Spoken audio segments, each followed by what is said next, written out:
I øjeblikket, i disse dage, er der nede i Kramnitze-lejren i, naturligt nok, Kramnitze, rigtig godt gang i den. Der er en hel masse telte og en hel masse mennesker.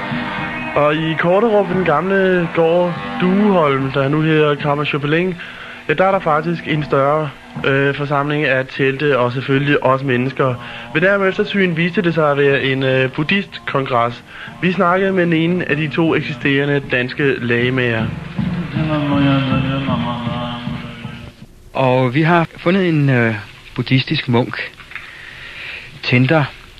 Men Tender, det lyder ikke særlig dansk, men du er ikke desto mindre dansk. En af de få danske tibetanske munke, der findes.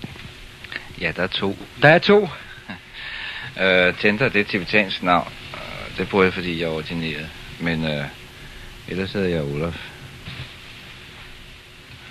Hvordan er det gået til, at du er blevet munk i noget så fremmedartet som buddhisme? Ja, det er en lang historie, men hvis man er forbindes med buddhisme, så er det jo for eksempel en mulighed at blive munk, ikke? Der er jo altid en historie, men altså, den er ret lang. Ikke, ja. Det lige er... Nu er det en skole, det her nærmest, eller kursuscenter. Alle dem, der er her, er de på vej til at blive munke? Nej, det er de bestemt ikke, og det er heller ikke et kursuscenter. Det her er... Altså gården her bliver brugt til, at man kan meditere i fred og ro, og sådan fungerer den normalt. Det vil sige, at man kan benytte de værelser, der er her, til at meditere i. Og det her er jo så fredeligt på Lolland, og så lidt distraktion, så det er meget ideelt for buddhister. Her kommer buddhister fra hele Danmark, og også fra Tyskland og andre lande, på grund af de gode faciliteter. Og det er mere det her sted drejer sig om. Det er ikke et kursussted. Nu har vi den her store begivenhed lige i øjeblikket, og så ligner det selvfølgelig et kursussted, men det er ret midlertidigt. Det er ikke den normale gænge. Men buddhisterne altså, der er her, ikke?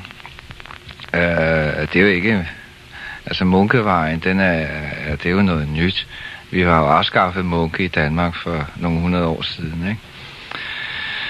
Så det er ikke særlig moderne eller ind at være munk. Så det er ikke det, de kommer her for. De kommer for at meditere. Og det er ikke noget, for at meditere behøver man ikke at være munk. Det kan alle gøre. Ja. Nu ved vi jo, at Tibet er et meget trængt land.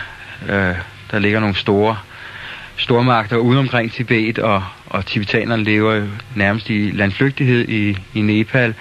Er der også tale om, at det er et forsøg på at redde den tibetanske kultur med de tiltag, man laver i Vesten nu? Det er der selvfølgelig nogen, der bestræber sig på, og det kommer vi automatisk også til, og det er også noget af det, som vores skole drejer sig om. Men det hedder jo skole for tibetansk buddhisme, og så det vi prøver at redde, det er den såkaldte Vajrayana-buddhisme, eller den tantriske buddhisme, som er noget meget, meget specielt, og som i sin helhed kun fandtes i Tibet, og som derfor er truet på livet i øjeblikket. Og det eneste, der kan redde den, det er folk, der mediterer efter de metoder, der bruges i den tibetanske buddhisme. Hvis der er andre, som begynder at meditere på den måde, så gør det ikke så meget, om tibetanerne bliver kommunister, eller finder på noget helt andet og holder op med at være religiøse. Men Tibet er jo et besat land, og religion er ildeset, og kineserne vil helst have, at religion bliver opfattet som noget med blind tro. Og så selvom altså man kan godt være munk og nonne i Tibet nu, så er det ikke tilladt at lave buddhistiske universiteter, hvor man lærer at tænke sig om og analysere det, man oplever. Så selvom altså forholdene, de er jo gået op og ned i Tibet, ikke? For buddhisterne og for tibetanerne.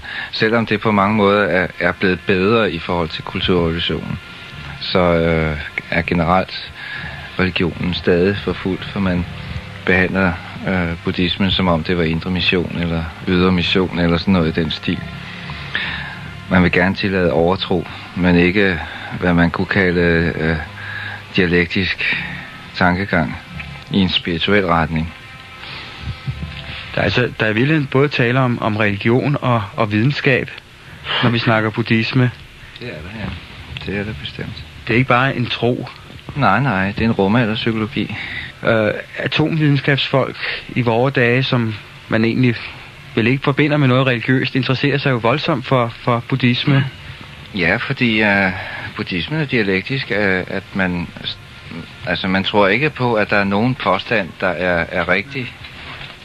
Man tror, at man kan opstille forskellige betragtninger om den samme begivenhed, og det har fascineret videnskabsmænd, fordi det er jo noget, videnskaben ligesom er begyndt at opdage i løbet af de sidste få 100 år, ikke? Hvorimod hos buddhismen, der har det jo været den gængse sandhed i 2500 år.